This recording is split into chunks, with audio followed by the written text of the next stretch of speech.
లెక్కలేనిది. నా జీవితం బహు స్వల్పమైనది,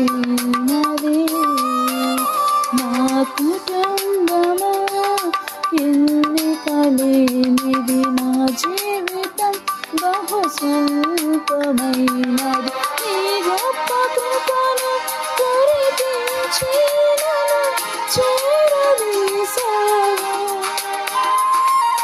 నా దీన స్థితిని దీవించిన పాటైనావు. నీ గొప్ప కృపను కురిపించి